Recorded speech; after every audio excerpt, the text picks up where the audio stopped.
सभी विद्यार्थियों को मेरा वंदे मातरम। मैं विकास श्रीवास्तव विक्रमादित्य आईएएस और यूपी फीचर डेली न्यूज के प्लेटफॉर्म पर आपका स्वागत करता हूं।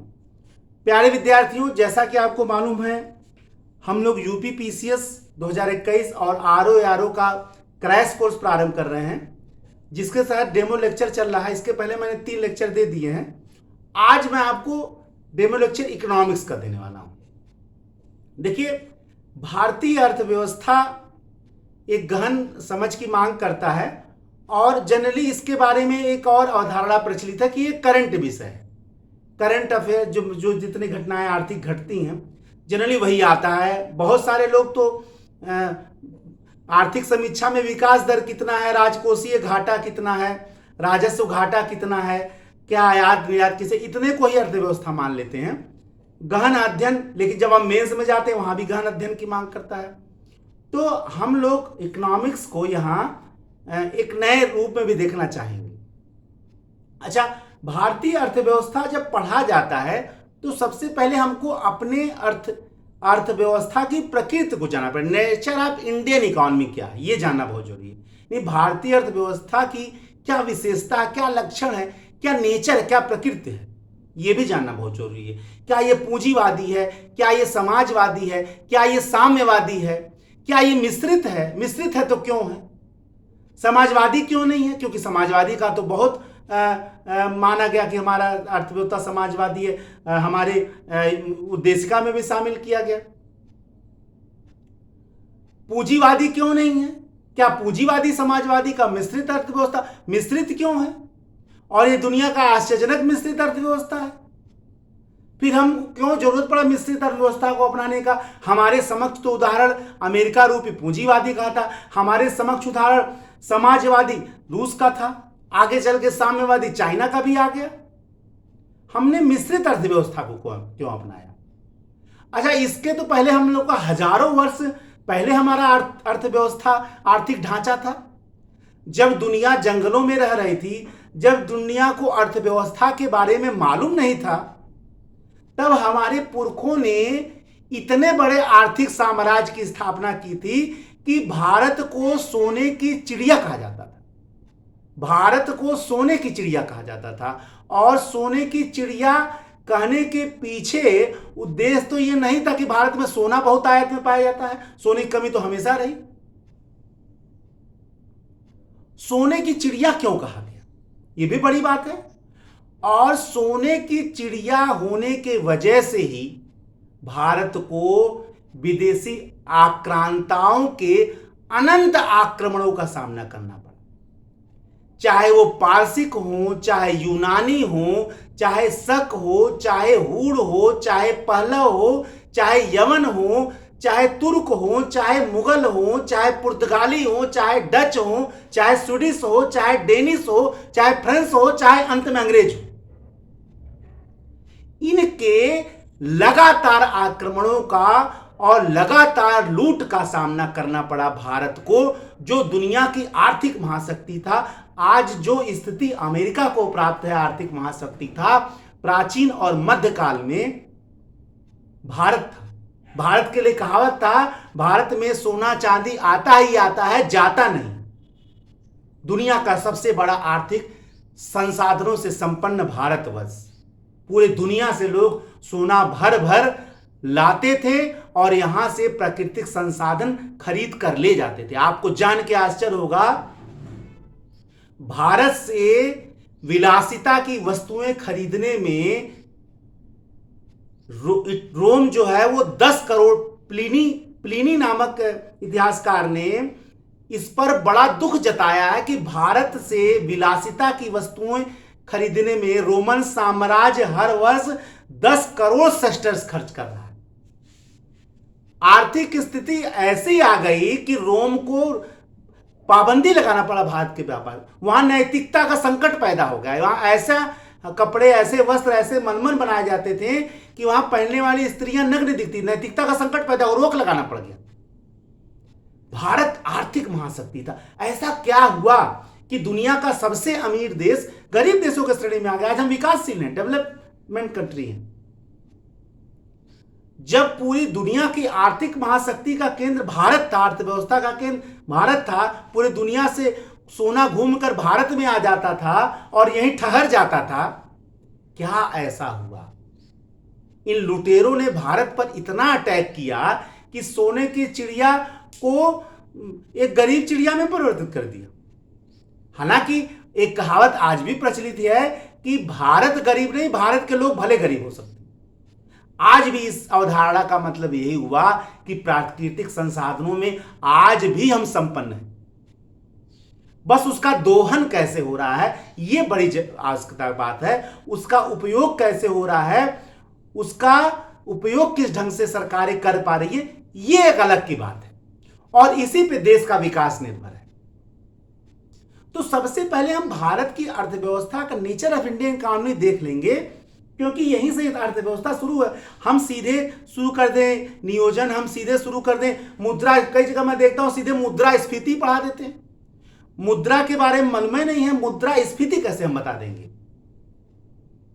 सीधे हम महंगाई के बारे में बता दें, सीधे मार्केटिंग के बारे में बता देंगे, सीधे बैंक के बारे में बता देंगे। ये इकोनॉमिक्स की पढ़ाई नहीं है।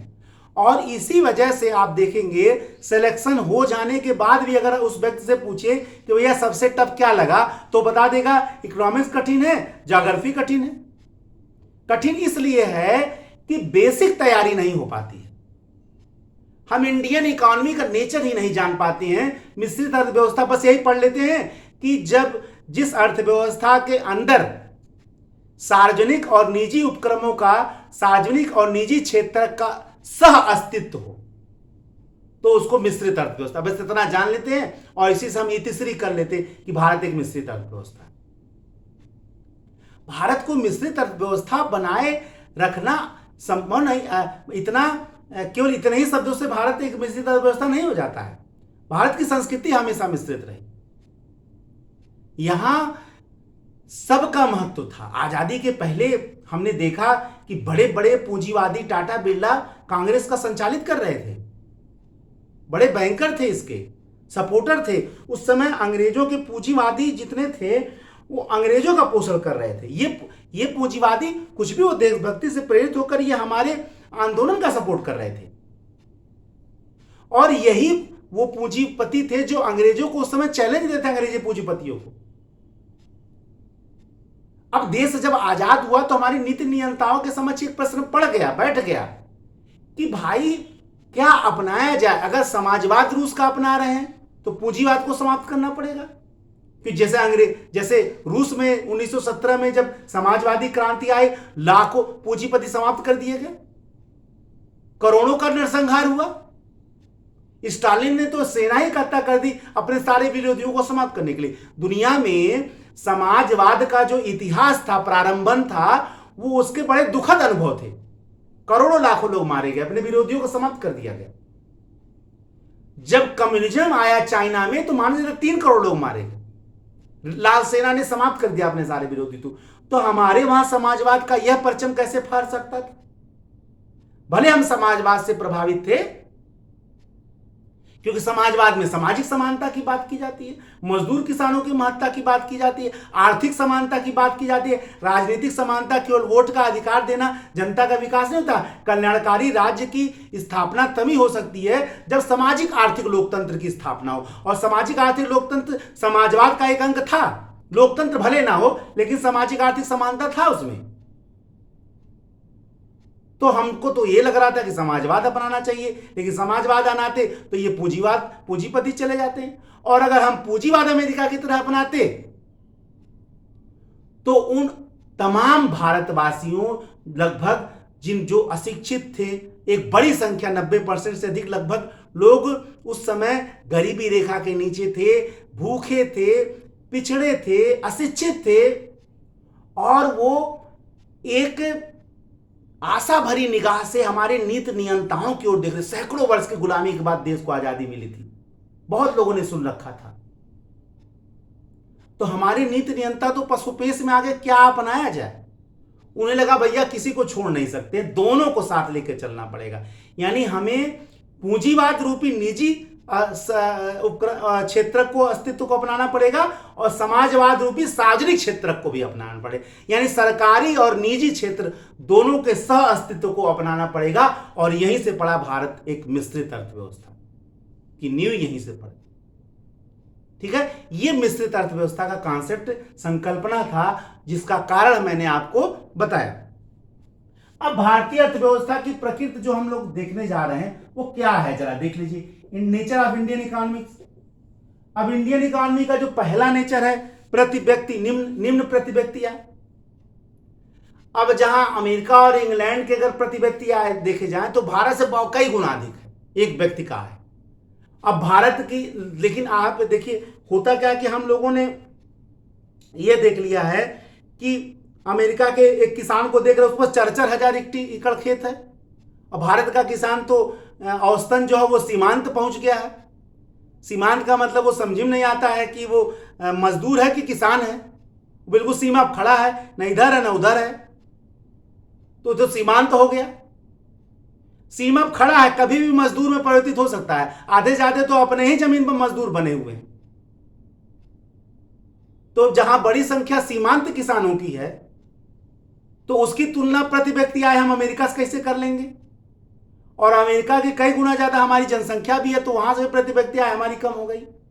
लेकिन इसके बावजूद भी यह मानना पड़ेगा कि अमेरिका की प्रति व्यक्ति आय भारत से बहुत ज्यादा है। यानी निम्न प्रति व्यक्ति आय भारतीय अर्थव्यवस्था की एक प्रमुख विशेषता है। आगे विद्यमान नहीं रहेगी, लेकिन वर्तमान में विद्यमान है और एक बहुत बड़ी सच्चाई है। और जितनी आपदाएं पड़ रही हैं इस समय दुनिया में या भारत में, जितनी आपदाएं पड़ती हैं वो करोड़ों लोग गरीबी रेखा के नीचे आ जाते हैं। यह आप जान लीजिए, जितनी भी आपदाएं पड़ती है, अगर पेंडेमिक पड़ रहा है इस समय, कोरोना काल चल रहा है, लाखों करोड़ों लोगों के रोजगार चले जा रहे हैं, तो एक आपदा करोड़ों लोगों को गरीबी रेखा के नीचे ढकेल देती, तो निम्न आय तो बहुत कम हो जाता है। अभी भारत का इस समय विकास दर कई उद्योगों में माइनस में भी जा रहा है। तो स्थिति पेंडेमिक के कारण विकट भी हो गई है और ये हमारे वहां प्रति व्यक्ति आय को और निम्न बना रही है। यानी जिस चीजों को हमको खत्म करना चाहिए वो बढ़ता ही चला जा रहा है। ठीक है, इसके अलावा धन और आय के वितरण में असमानता। आय के वितरण में असमानता। अब आय के वितरण में असमानता क्या मतलब है? आय के वितरण में असमानता। अब एक कहावत है, अब बिल्कुल एक फिगर मैं नहीं बता रहा हूं, देखिए बहुत ज्यादा एक्चुअल फिगर में आप नहीं जा सकते हैं। आपको लगेगा कि सर बहुत एक्चुअल फिगर नहीं, देखिए एक्चुअल फिगर हम कैसे जाएं? कांग्रेस आएगी तो एक्चुअल फिगर खुद अलग बताएगी गरीबी रेखा का। हम किसी को पर्टिकुलर पार्टी की बात नहीं कर रहे हैं। भाजपा आएगी तो वो गरीबी रेखा अलग फिगर बताएगी। हम किसको मान लें, हमें बता दीजिए।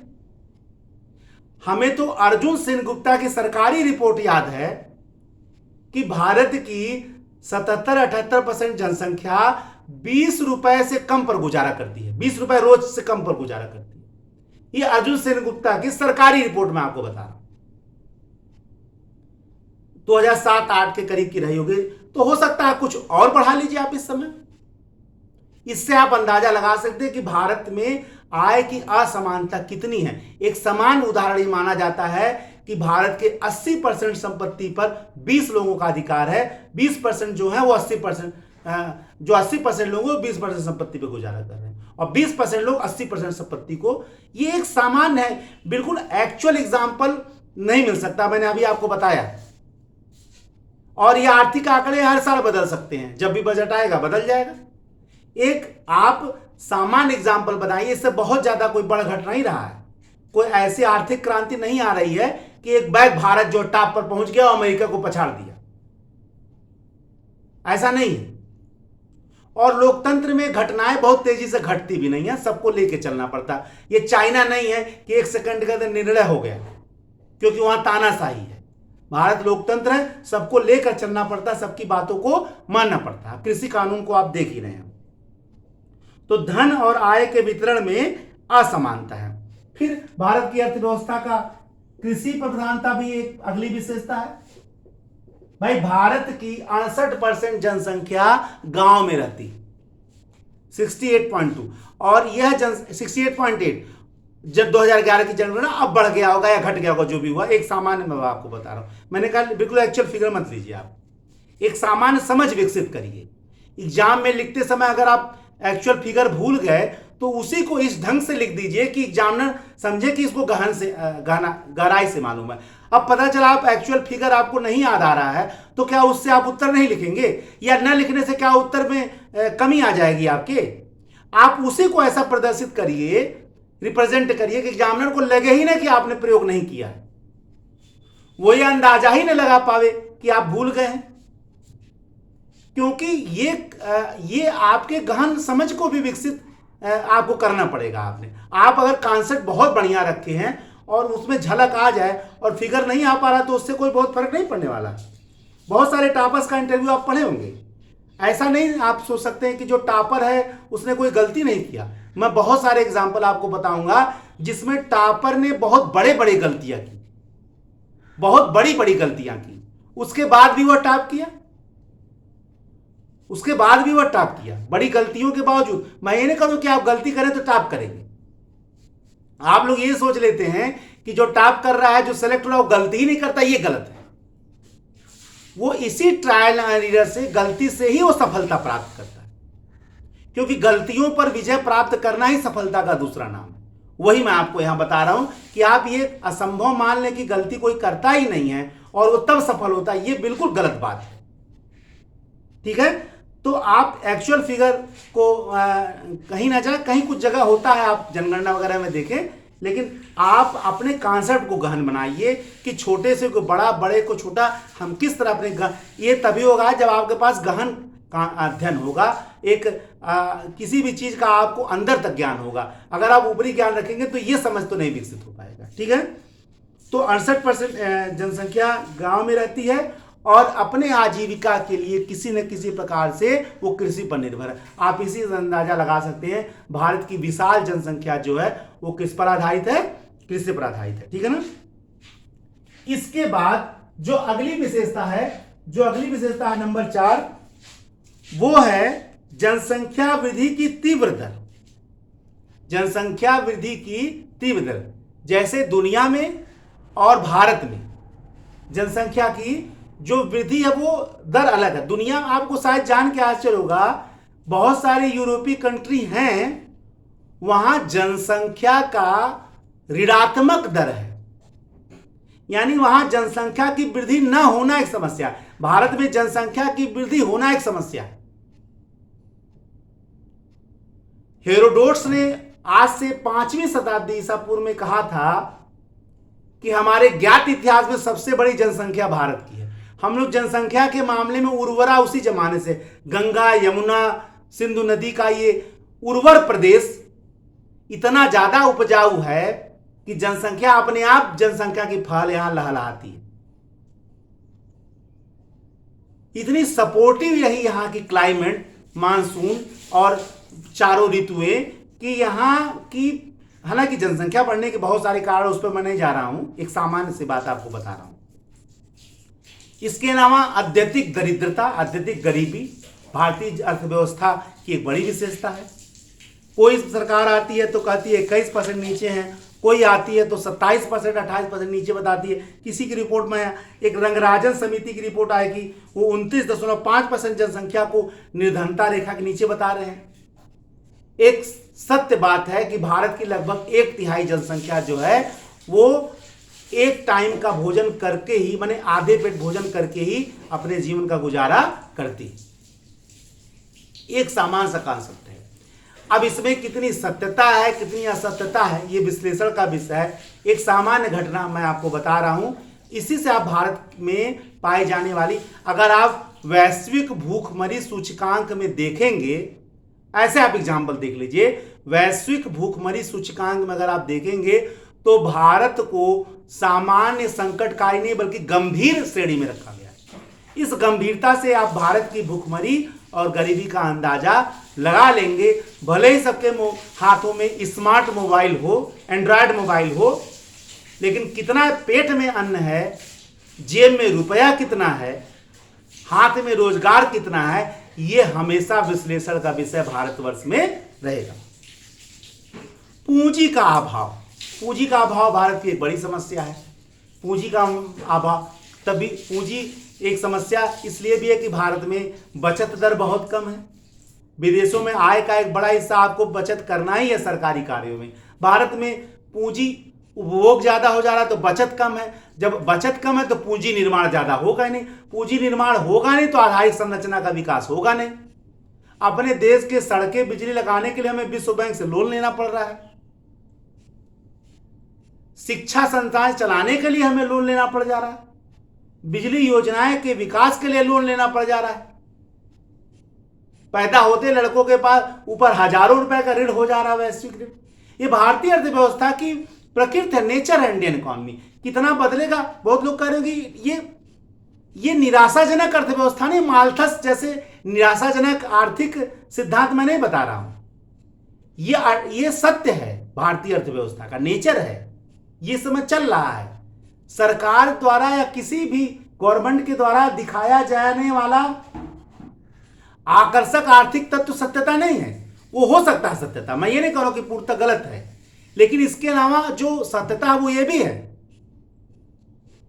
ये भी हमारे अर्थव्यवस्था में एक विशेष प्रकृति को लेकर चल रहा है। इसके अलावा तकनीकी कौशल का अभाव है। भारत की एक बड़ी जनसंख्या जो है वो टेक्नोलॉजी के ज्ञान से महरूम है। और यही नहीं, टेक्नोलॉजी का ज्ञान इतना कम है कि वो कुशल मजदूर भी नहीं हो सकते सामान्य मजदूर के रूप में। इसीलिए सरकार बहुत सारी टेक्निकल मिशन योजनाएं चला रही है ताकि ये कम से कम अकुशल मजदूर से कुशल मजदूर तो हो जाए। इसके अलावा ग्रामीण अर्थव्यवस्था, भारत की ग्रामीण संरचना बताया मैंने, बहुत बड़ी जनसंख्या गांव में रहती है, तो भारत की अर्थव्यवस्था एक ग्रामीण अर्थव्यवस्था का भी स्वरूप धारण किए हुए। फिर यातायात एवं संचार साधनों का अभाव एक बड़ी विशेषता है। हाँ ठीक है, आजकल बड़ी बड़ी सड़कें बनी हैं, चारों ओर सरकार बहुत बड़ी बड़ी सड़क योजनाएं चला रही है, इसमें कोई दो राय नहीं।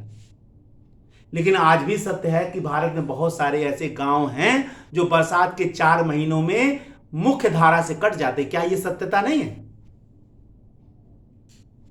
संचार साधनों का विकास बहुत हो रहा है, सरकार चला रही, बहुत सारी योजनाएं चल रही, लेकिन यह भी सत्य है कि आज भी भारत में बहुत सारे ऐसे क्षेत्र हैं, गांव हैं, जहां बरसात के दिनों में वो मुख्य सड़क से कट जाते।